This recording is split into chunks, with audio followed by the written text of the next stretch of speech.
雄性海獭找不到对象，竟然杀死小海豹，侮辱它的尸体长达7天。如果把人类的道德和法律放到动物身上，那基本上所有动物都应该被关进监狱，其中很大一部分的雄性的罪名都会和性有关。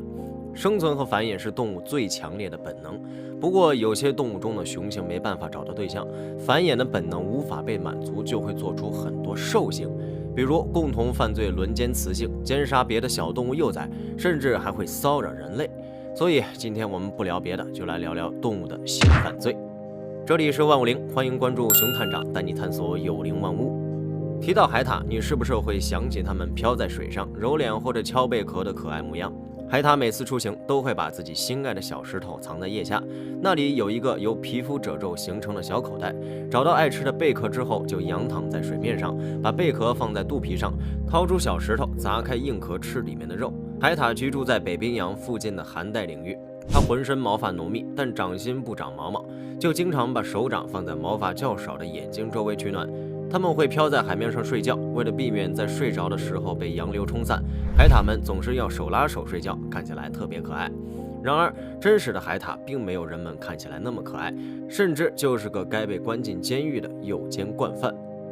2010年，美国加州的生物学家报道了大约19起海獭犯案。成年雄性海獭试图与幼年海豹交配，它们骚扰、拖拽并掳走小海豹，以宣泄它们的欲望。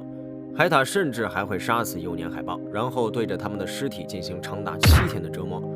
后来根据科学家检查，发现这些幼年海豹的鼻子、眼睛、鳍、生殖器周边都受到了严重的损伤。不止海豹是它们的受害者，就连雌性海獭也会受到伤害。在它们交配期间，雄性海獭会从背后突然抓住它们，并撕咬它们的脸。在海獭群体中，因交配过于粗暴而受到伤害甚至死亡的雌海獭数量并不少。为什么海獭的方式如此粗暴？为什么海獭会选择其他物种进行交配？这需要从它们的数量开始说起。从整体来看，雄性的海獭数量要比雌性的海獭数量更多。有时候雄性海獭找不到配偶，就会转而寻找其他的替代物，这些目标可能是未成年海獭或是海豹宝宝。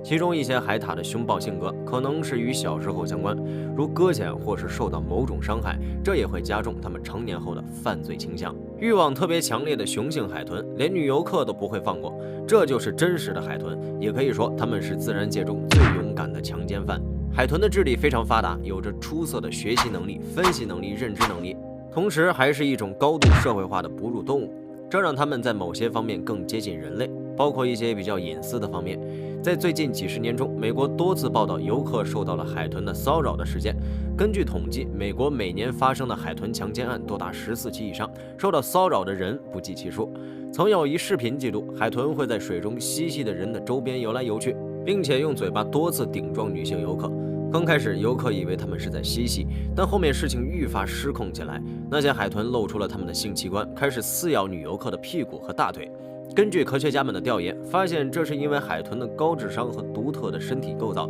让它们也能和人类一样感受到性快感。这就更说明了，有些海豚并不是为了繁衍去寻找对象，而是为了满足它们的私欲。同时，海豚的性能力很强，一天可以交配好几次，这就使得它们更加没有礼义廉耻了。在看到落单的雌性海豚后，海豚中的单身汉们会无视它逃跑的意识，一起对它围追堵截，强迫其进行轮流交配。更有甚者，他们会因为好玩而去杀死幼崽或是其他海洋动物，比如咬掉鳗鱼的脑袋，用剩下的半截鱼身发泄欲望，又或者把生殖器塞进别的鲸豚类动物头顶的气孔，有时候就会造成对方在海里窒息死亡。不知道这样的海豚在你眼里还像以前一样可爱吗？当光棍企鹅性质来了，就连尸体他们都能来上一发。现在来看企鹅，就会发现他们根本不是什么绅士，尤其是生活在南极的阿德利企鹅，完全就是企鹅中的超级泰迪。在20世纪初期，一位名叫朱利德的法国探险家在南极考察的时候，发现了一种可爱的小动物，将它们取名叫做阿德利企鹅。但相处的时间久了之后，他就被企鹅背后恐怖的一面吓到了。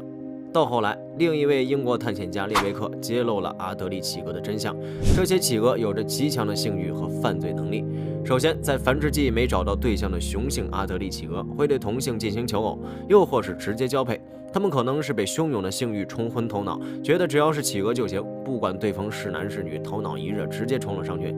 其次，如果雄性阿德利企鹅求偶失败的话，只要发现受伤或者落单的雌性企鹅，它也会不管3七21，直接开干，甚至还会拉帮结派，在雌性企鹅周边不断骚扰它们。除此之外，这些阿德利企鹅也会对着幼年企鹅，甚至是死去的尸体进行交配。曾有科学家做过调研，他们就会趴在地上露出生殖器，不顾一切与地面直接摩擦，一直到自己筋疲力尽。虽然在人类看来，不过动物和人最大的不同就在于，它们没有道德和法律。